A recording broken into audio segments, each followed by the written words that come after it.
ভগৱানক আমি চিনি পাব লাগিব। কেনেকৈ চিনি পাম? ভাগৱতৰ যোগেদি আমি কৃষ্ণক বুজি পাম।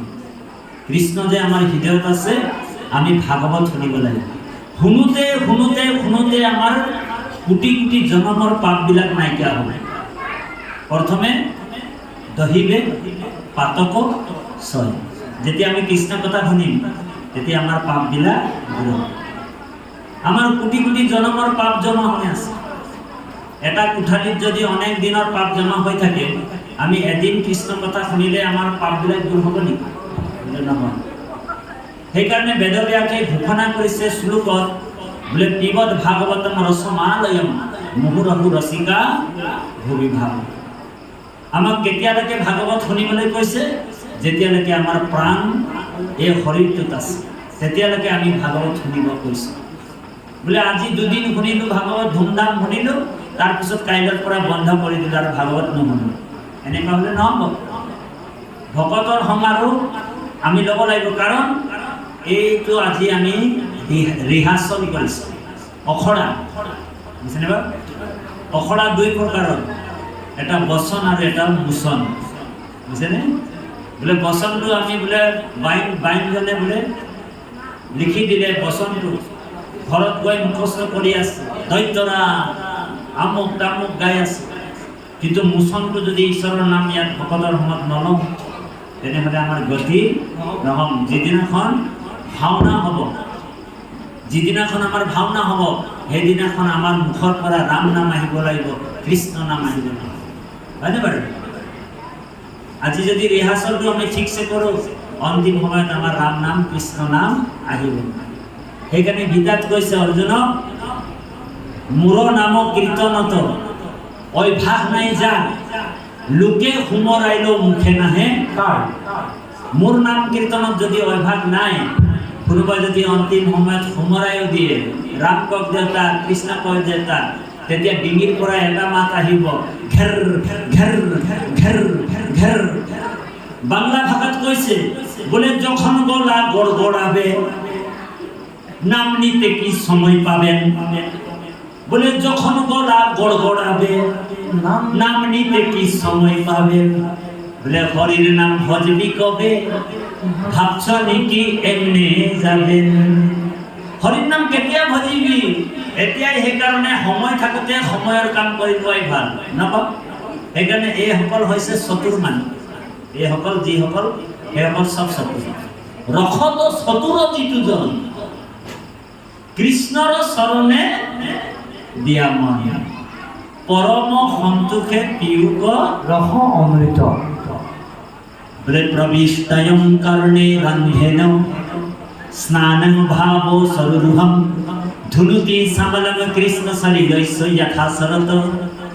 কৰ্ণপথে ভকতৰ হিয়াত প্ৰবেশী হৰি, দুৰ্বাসনা হৰে সমস্তৰ। বুঝিলে না? এখানে কৰ্ণপথে দিয়ে আমাৰ কৃষ্ণ আমাৰ হৃদয়ত প্ৰবেশ কৰিব। ভকতৰ সময়ত বহি এখানে নাম শুনিবলৈ কৃষ্ণ নাম। ইয়াৰ পিছত আমি এটা কাহিনী শুনিম। তাৰ আগে আগে আমি বাদ্যযন্ত্ৰৰ ভকতসকলক আমন্ত্ৰণ জনোৱা কৃষ্ণ। আমাৰ নাগাৰা বাদক, খোল বাদক, বাদ্যযন্ত্ৰৰ যিসকলে সহযোগ কৰিছিলে, আমি সমস্তক নামঘৰলৈকে আহিব ধৰিছোঁ। পৰিৱেশটো আকৌ অকণমান নিমাওমাও হৈছে, গতিকে সকলোৱে ইমান সময়ে আমাৰ শ্ৰদ্ধাৰ আশীৰ্বাদ জনাই খুব সহজ সৰল ভাষাৰে ভাগৱতৰ ৰস অমৃত পান কৰাই আছে। এইবাৰ আমি সকলোৱে আকৌ একেলগে ভগৱন্ত ঈশ্বৰ কৃষ্ণৰ নাম ল'ম। সকলোৱে সহযোগ কৰিব।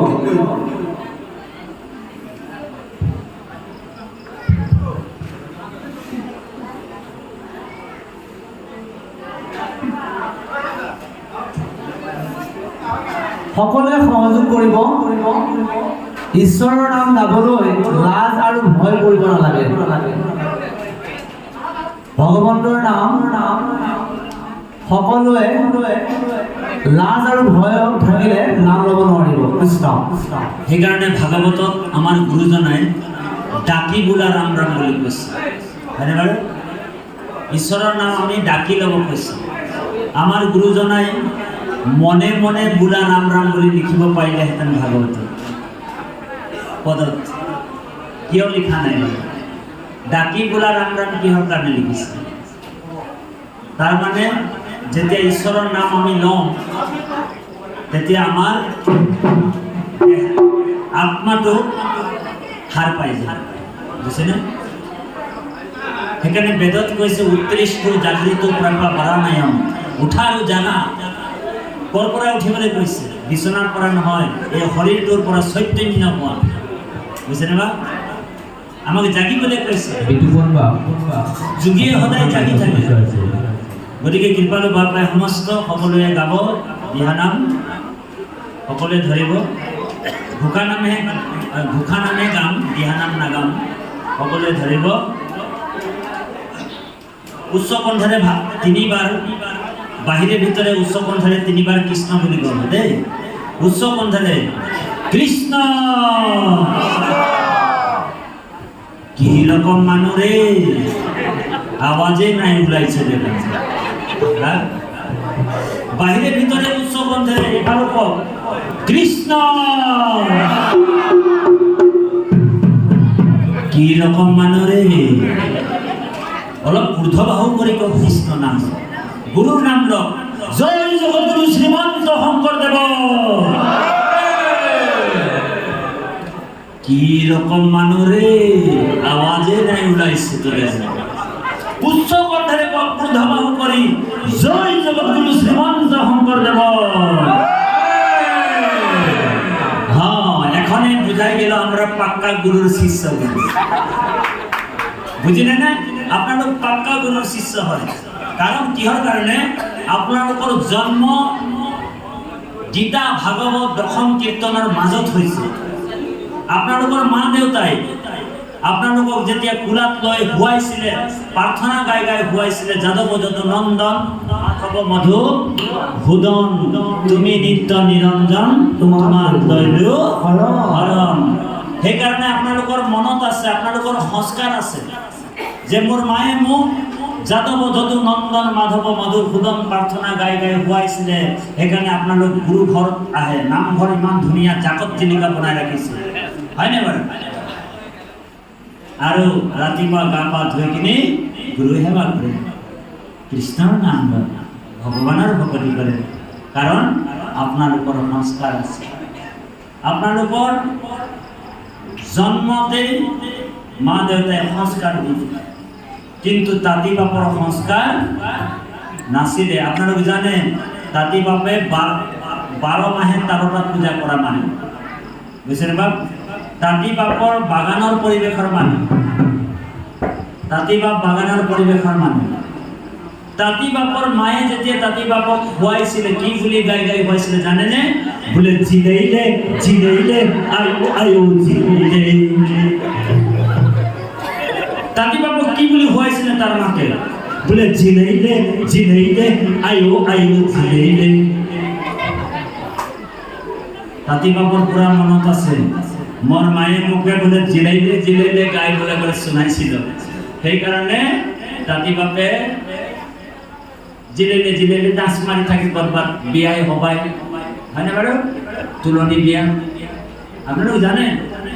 গতিকে কৃপালু বাপাই সমস্ত ভাগৱতত দৰ্শন আছে, আনু যত পাপী নৰ কৃষ্ণ সেৱকৰ সংগত পবিত্ৰ হ'ব। আপোনালোকৰ পৰাই আমি গুৰু ধৰ্ম জানিলো, বুজিলো। আজিকালি নতুন ধৰ্ম এটা ওলাই গৈছে, ধ্যান দি শুনিব, বৰ গুৰুত্বপূৰ্ণ কথা কৈছোঁ।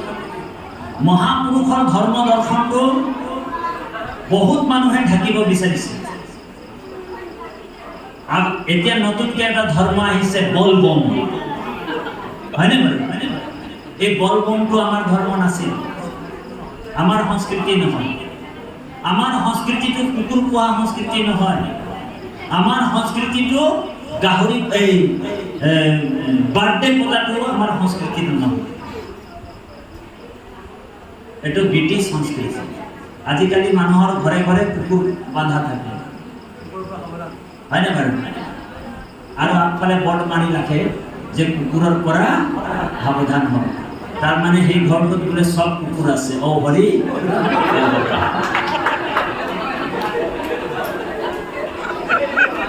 সেই ঘৰটোত বোলে চব কুকুৰ আছে। সেইকাৰণে বটটো মাৰি ৰাখি দিছে কুকুৰৰ পৰা সাৱধান। আমাৰ সংস্কৃতি হৈছে গৰু পোহা, সেইটো ঋষি সংস্কৃতি।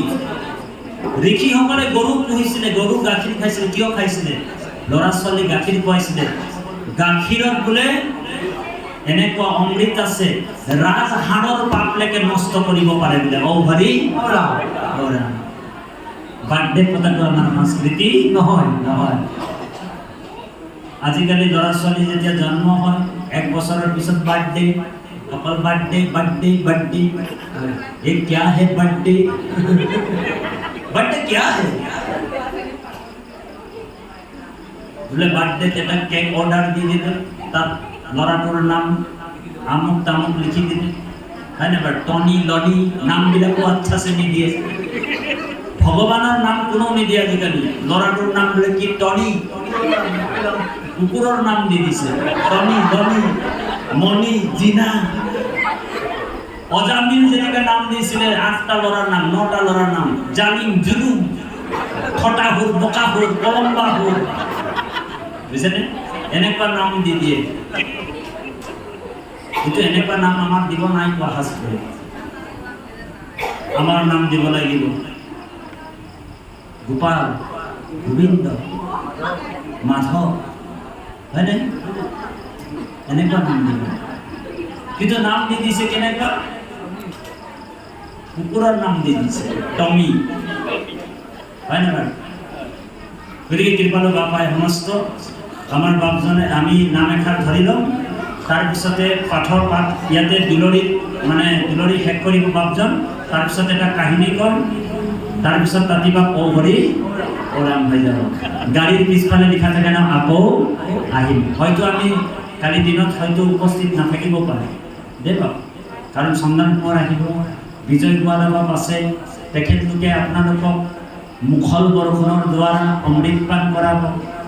তাতি বাপ অকণমান কিনকিনীয়া বৰষুণ দি দিলে, তাৰপিছত চন্দন কোঁৱৰ আহিব, তেওঁ দবা পিঠা বৰষুণ দি দিব। ঔ হৰি গতিকে কৃপালু বাবাই সমস্ত আমায় নামখান ধৰিছোঁ, সকলোৱে সহযোগ কৰিব। জয় জয় ৰাম জয় শ্ৰী ৰাম জয়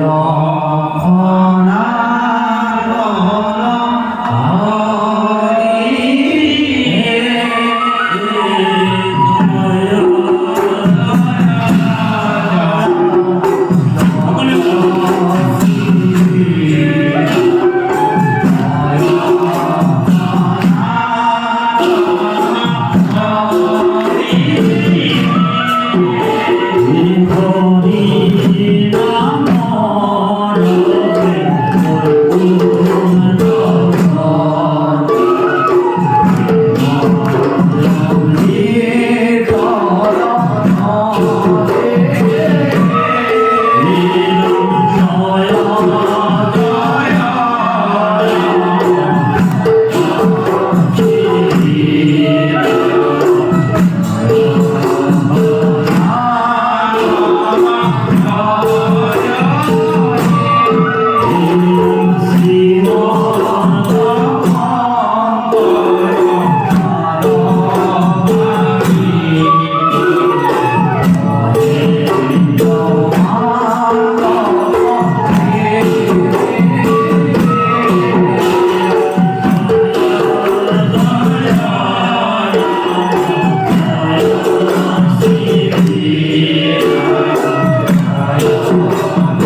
শংকৰকে গুৰু মানি লোৱা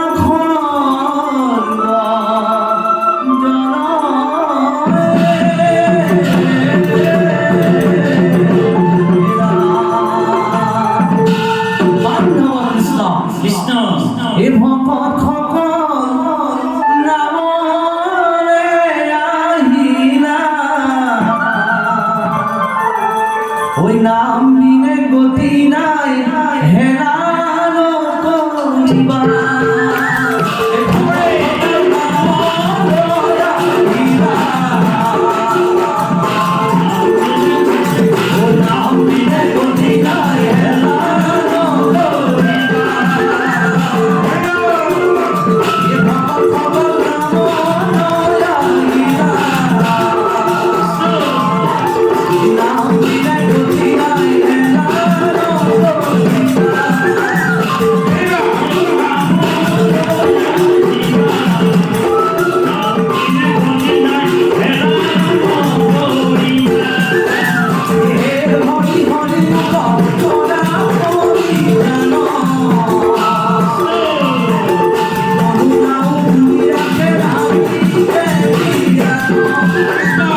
উচ্চ কণ্ঠৰে বাহিৰে ভিতৰে তিনিবাৰ কৃষ্ণ আকৌ ক'ব উচ্চ কণ্ঠৰে কৃষ্ণ